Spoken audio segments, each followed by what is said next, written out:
দেখলে তো ডাল করে নিয়েছি। এবার কড়াই বসিয়ে একটু তেল দিয়ে দিলাম, এটা হলো সরষের তেল। এবার দিয়ে দিব কি বলো তো, এই যে পেঁপে,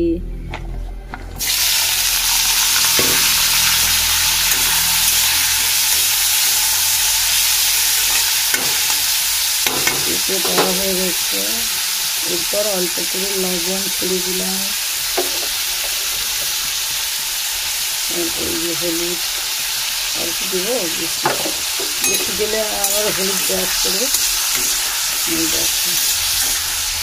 পেঁপে ভাজা হবে আর একটা সবজি তরকারি হবে, তোমাদেরকে দেখিয়ে দিলাম। সোমবারের আজকে নিরামিষ, পুরো আমার বাড়িতে সোমবার মানে নিরামিষ। এবার ঢাকা বন্ধ করে দিলাম। এই যে দেখো পেঁপে ভাজা, দেখো এই যে ভাজাটা আমার কমপ্লিট। এবার আমি তুলে নেব, তুলে নিচ্ছি। এতে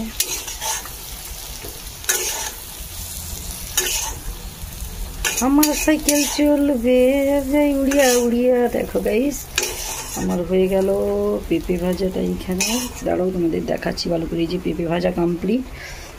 এরপর এই যে সবজিটা দিয়ে দিচ্ছি।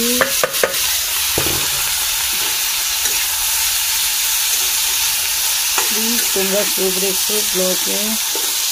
এদিকেও ভাত হয়ে গেছে, ভাত গড়াবো, ফ্যানটা ছড়িয়ে নেবো। এই যে লবণ দিয়ে দিচ্ছি,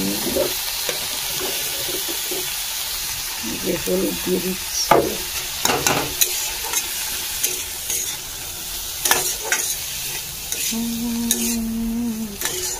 হালকা করে একটু তেল দিয়ে হালকা করে ভাপাবো, তারপর করবো। দেখো ভাই সব মশলাপাতি দিয়ে দিয়েছি, আর একটু ঢেকে দেবো, তারপর নামিয়ে নেব। ঠিক আছে, এখন এই পর্যন্ত, পরের ব্লগ দেখতে থাকো। দেখো এই যে আমার কমপ্লিট।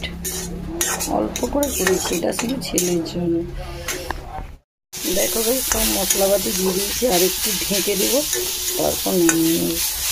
ঠিক আছে, এখন এই পর্যন্ত, পরের ব্লগ দেখতে থাকো। দেখো ভাই সব মশলাপাতি দিয়ে দিয়েছি, আর একটু ঢেকে দেবো, তারপর নামিয়ে নেব। ঠিক আছে, এখন এই পর্যন্ত, পরের ব্লগ দেখতে থাকো।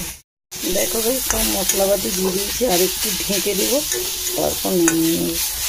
ঠিক আছে, এখন এই পর্যন্ত, পরের ব্লগ দেখতে থাকো। দেখো এই যে আমার কমপ্লিট। অল্প করে করেছি, এটা শুধু ছেলের জন্য। দেখো এই যে আমার কমপ্লিট। অল্প করে করেছি, এটা শুধু ছেলের জন্য। দেখো এই যে আমার কমপ্লিট। অল্প করে করেছি, এটা শুধু ছেলের জন্য।